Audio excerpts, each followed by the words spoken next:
welcome to Neophyte.tv, the technology show for the not-so-geeky. My name is Ben Friedman. Heather is off for Easter weekend this weekend, but I'm here doing the obligatory, it seems, iPad show. That's right. I have right here in my wonderful little hands the brand new Apple iPad that was released on Saturday.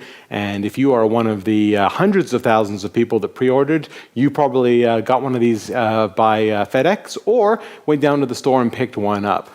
Let me just say before I get into it that, there's a lot of rhetoric on the internet about, a lot of people say it's useless, it's just a double-sized iPod or iPod Touch. Other people say it's wonderful, it's the best thing, it's a game changer.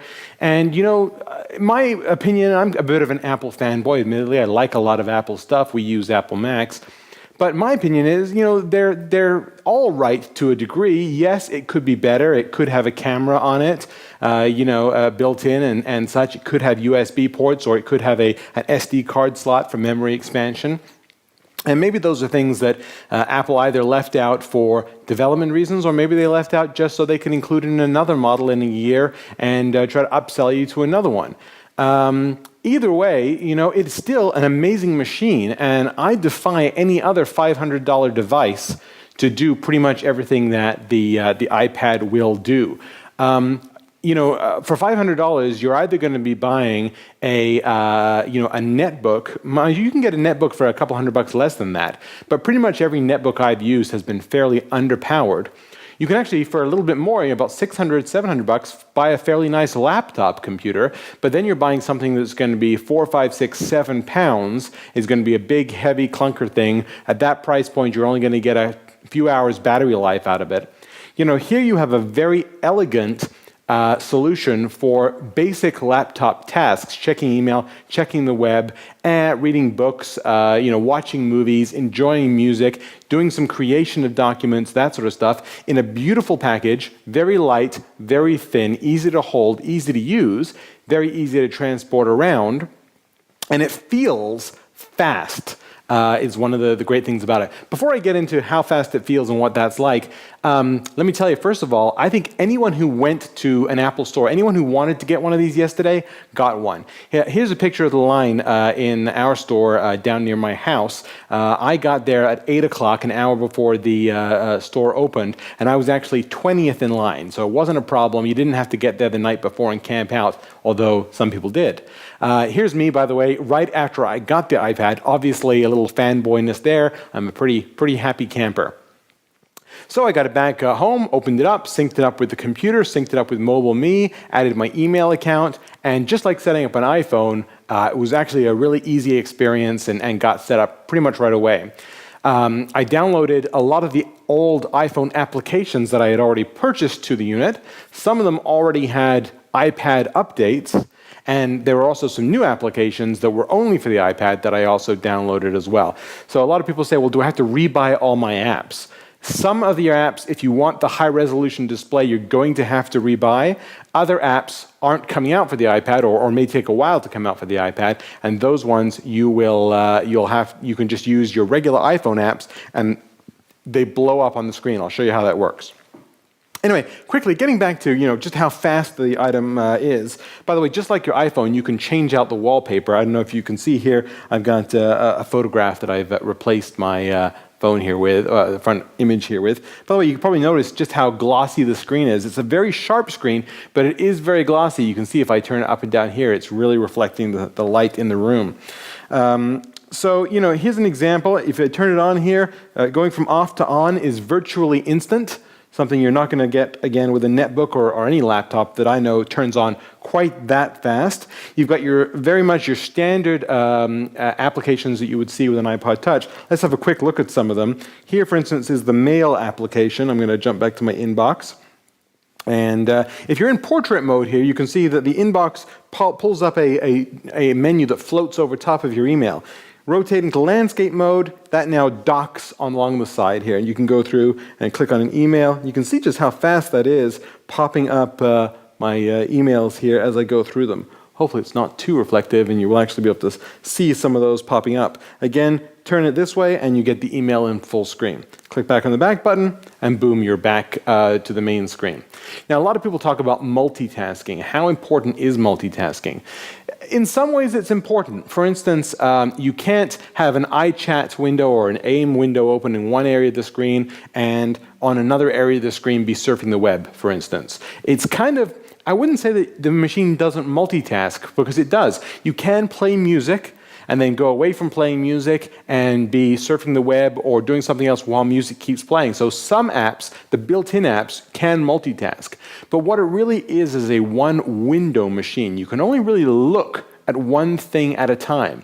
So for instance, I can launch my iAm client, my iChat client, and be chatting with someone.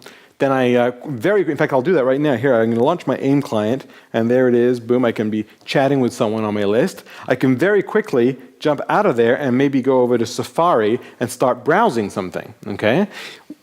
When somebody then replies back to me, because iAm supports push notifications, I will get a notification on here that someone is chatting with me. I can then very quickly jump out of here, jump back to iAm, and as you can see, it's a quick transition back. You know, I can reply back to him, hit send, click out of here, and boom, I'm right back to where I left off in Safari. So the apps aren't running at the same time, but with the push notifications, you get a sort of a multitasking experience, and you're able to switch back and forth between these applications very, very, very quickly. Here, I'll hit the video button here, and it'll pull up a video. Let me grab a movie, something here. I'll hit one of these movies. And by the way, the movies are glorious. Let me turn this here, and you can take a look. And hopefully, again, it's not too blurry here, but this is a nice movie that's in high definition, 720p. The screen isn't quite 720p, but it plays 720p videos without a problem. One problem I have with the device is the speakers are still pretty quiet. They seem pretty full response, but they're not very loud. In a restaurant or an automobile, you're going to have a hard time hearing this. Let me crank the volume up here. Unfolding in the heart of the finest estate properties, just outside Memphis, Tennessee. So you can hear that. It's clear. There's a lot of bass. There's a lot of high end. It's great, but it's not terribly loud. But it is gorgeous for watching video. And again, it's fast. You know, I can click this, click the button, and here I am back in my main screen. You see that flipping the display happens very, very quickly. You've probably seen this a bunch of times. A lot of the new applications that are designed for the iPad are very, very pretty. For instance, if I pull up the Weather Channel's program here for weather, similar to the iPhone one, but it really is gorgeous now. Hit the local button here, and look, you've got maps down at the bottom. You've got a beautiful, very intuitive interface to scroll through your weather forecast on here. Games, people make a big deal about the games in the application. The games are stunning. They're beautiful. Let me pull up a game here. Something like, here, I've got a car driving game here. It loads pretty quick, and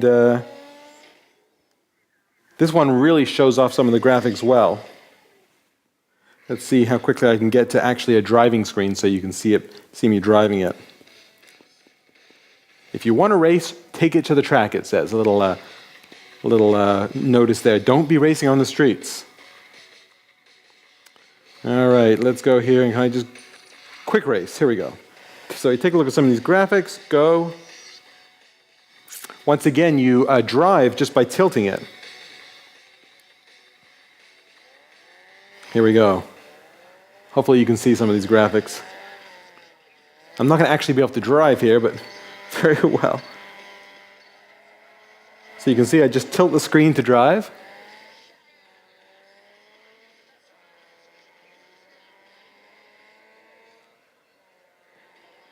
So you can see there's a really big graphics, beautiful, rich graphics gaming experience.